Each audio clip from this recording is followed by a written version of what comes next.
I think that wraps up all the 13 points we thought would be worth sharing with you. I mean, there are lots of other points, but these are the salient ones we had at the moment. So at this juncture, I think we should answer some of the questions we've received. I think it'd be good to sort of throw more light on the questions. So let me answer a question from Phyllis. The first question is, she wants to know if it's possible to upgrade your license. She wants to know if it's possible to upgrade your license. I think I'll take this. I think obviously the answer is certainly it's possible to upgrade your license. If you went for a standard and you wanted to upgrade to a medium, you definitely can do that. But there are measures in place to do that. If at any point your business focus changes and you realize that you need a license upgrade for the additional activities that you intend to support, you can prepare and submit an application for your new license category. You have to apply in a way all over again. And also, I think there's something you should note that even within the license category, so you went for a standard or a medium, your license is not a blanket authorization to undertake every activity under that category. You know, you can indicate which activities within that category you are interested in. So if there are about 6 different activities that are within the category you're interested in, you can select to operate with 5 or 4 of them. And that is what the license will be for. But along the way, if you want to add the additional 2 activities, you can apply and that will be added as well. So you don't have to upgrade to the next category. You just sort of open up the things you can do within that category. In fact, your license approval will indicate the specific activities you are authorized to do. Should you need to add this authorization down the line, you can also apply to Bank of Ghana to extend it. I think that answers that question. So I think I have a question from Mark. So I think Mark wants to know, if I'm not getting it correctly, I think he operates an e-commerce website and would like to know if he requires a PSP license. I think, Mark, the answer to this question it depends. It really depends. So if, Mark, you're processing your own payments on the e-commerce platform and you have your own payment gateway, remember earlier on I had said that for Enhanced, one of the activities that we had as permissible activities was the fact that we could have our own payment gateway. So if Mark's e-commerce platform has his own payment gateway that he processes transactions, then he will need a license. But I know that given the requirements, the capital requirements for the PSP, especially for an Enhanced that has the ability to do the payment gateway, you need to put down 2 million Ghana cedis. So if you're not in a position to do that, you can also partner or work with an Enhanced so that they'll process the payments for you. In that case, you would not need a license. Okay. So let's go to the third question I have here. So for somebody wants to know, so you know how COVID-19 emphasized the need to save for a rainy day? I have this idea for a savings app using mobile money. Which PSP license will I need? This is an interesting question. So I think I'll take this too. For a product like this, you would require an enhanced PSP license, that I'm certain of. However, I think what's important to note for this question is, if you have the app, you're not a deposit-taking institution, so you cannot offer a savings product on your own. This will have to be done in partnership with a duly licensed financial institution. And the same goes for any sort of other to do with investments, insurance, or something to do with any other regulated financial service. Okay, so let me take this other question that has come. The question is, Solace, I think I'll let you answer this question. What is the difference between collaboration and sponsorship? Yes, I realized we spoke about collaboration at one part and sponsorship at the other part. Okay, I think Solis, you can enlighten us. Okay, so when we say sponsorship, this is a way of collaborating with PSPs that is specifically required by the central bank.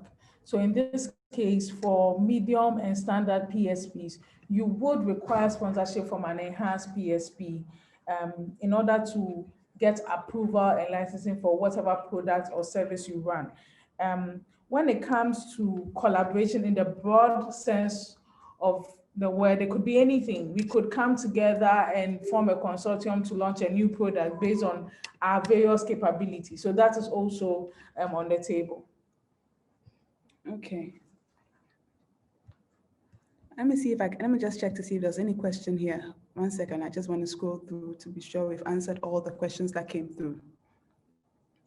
Okay, I think those are all the questions we have now, if I'm not mistaken. Let me just do one last check to be sure.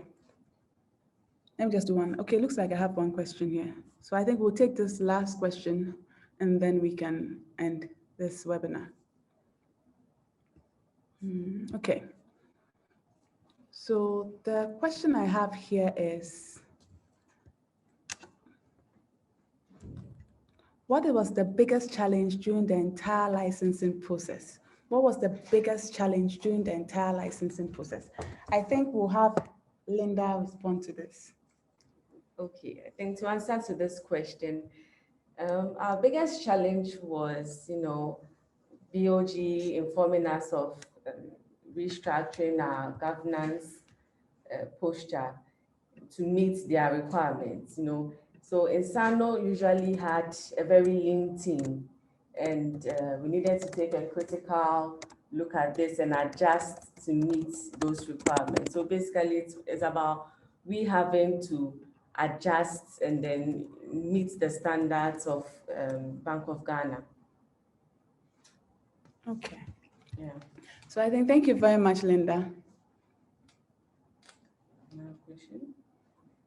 Okay, it looks like I had one more question again. Okay, I think we should take this last question because the questions seem to be coming in a lot at this point. So the person wants to know, what are the things a standard license holder can do? What are the things a standard license holder can do? Okay, so for the standard license holder, as compared to the different PSPs, there's not a lot you can do. So what the standard license holder can do is you can connect to an enhanced PSP to offer one main service, which is mobile payment apps, with the liability shift being on the enhanced PSP. So that basically that's all you can do as a standard license holder. So just simply refer to the Payment Systems and Services Act for more details. You'll be able to get that on the Bank of Ghana website and also in the link that we shared with you in the chat. I just got another question. I think Linda and Solis want me to answer the question. I think it's fair that I answer the question for the person. So let me just answer this. And then any other question that comes through, you can send an email to us and we'll answer you via email. But I'll take this last question as well. Somebody said, I just joined the meeting late and I'd like to find out if I need a payment gateway for my clients on all my numerous applications. Do I need a PSP license? So, we spoke about the payment gateway, being able to provide a payment gateway. And I think if you want to provide a payment gateway, you need a license and you need an enhanced, not just any license. The enhanced license is the one that gives you the access as a permissible activity to have a payment gateway. So yes, to answer your question, you need a license. Since we are on, I'm getting so many questions. I'll give you the email address so you can send all your questions there. So the email address is devbox@nsano.com. devbox@nsano.com. So it's DEVBOX@nsano.com.